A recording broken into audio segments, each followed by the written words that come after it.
A 70-pound black dog with glowing amber eyes was found alone on the third floor of an abandoned building.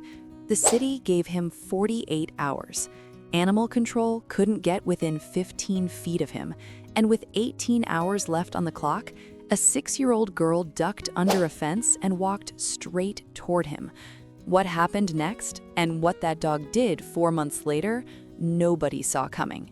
The building had been empty for 3 years. 6 floors, broken windows, a chain-link fence around the perimeter with a sign that said "No trespassing" in red letters.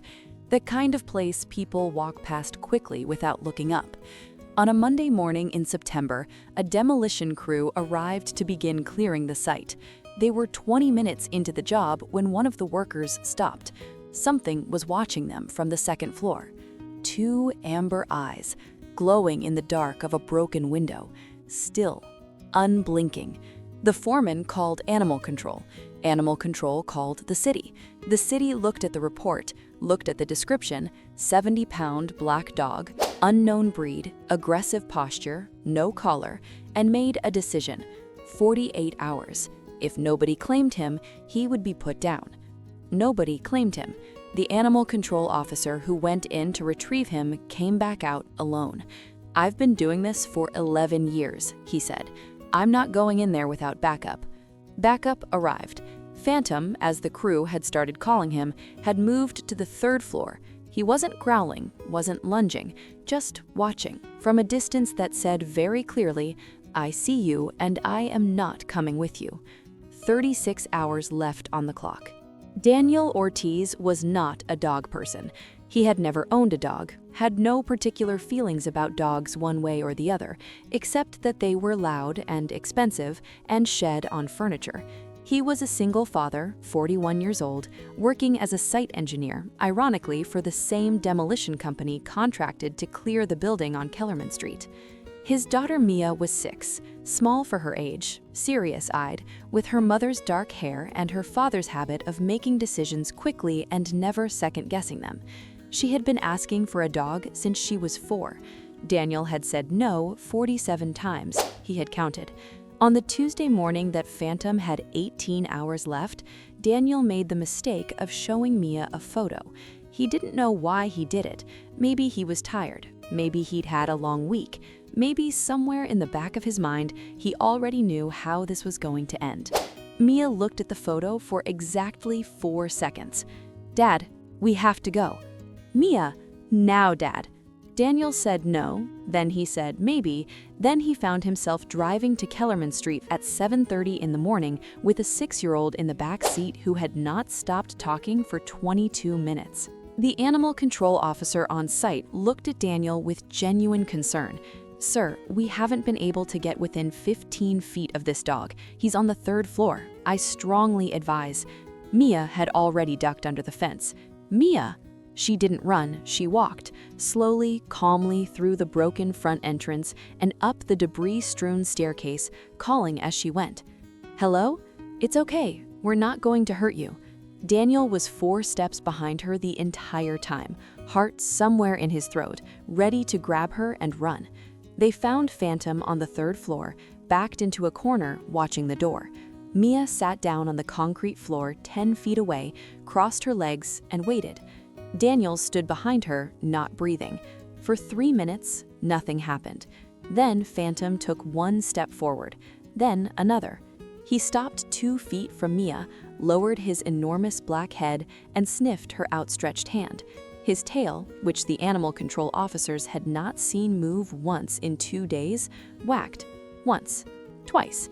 Mia looked back at her father with an expression that said, "I told you." Daniel had absolutely nothing to say to that.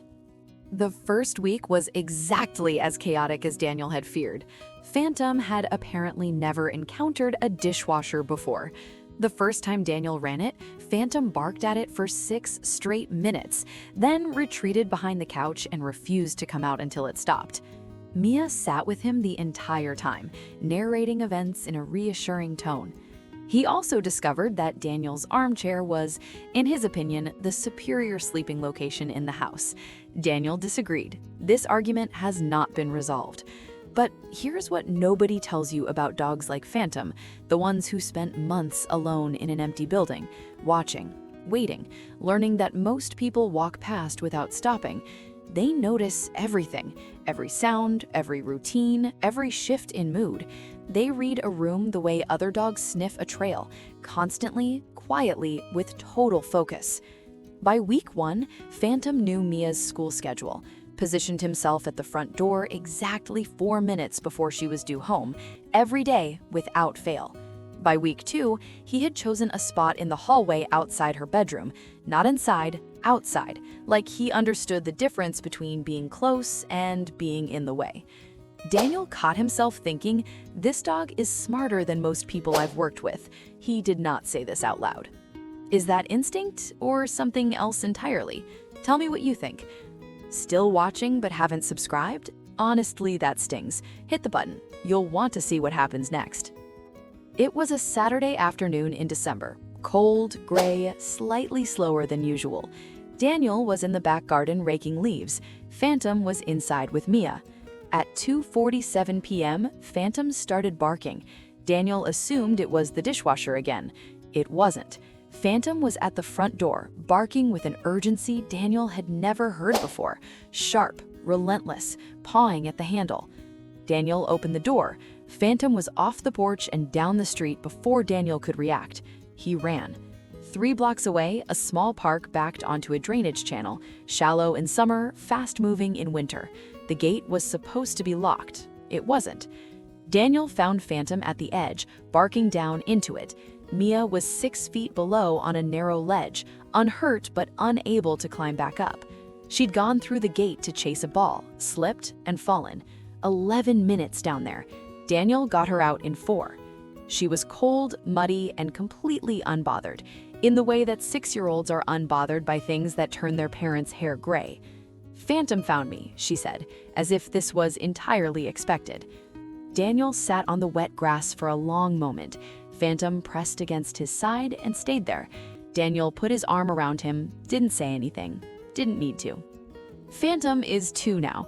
The armchair situation remains unresolved. He still stations himself at the door 4 minutes before Mia comes home, still barks at the dishwasher, less conviction than before, progress.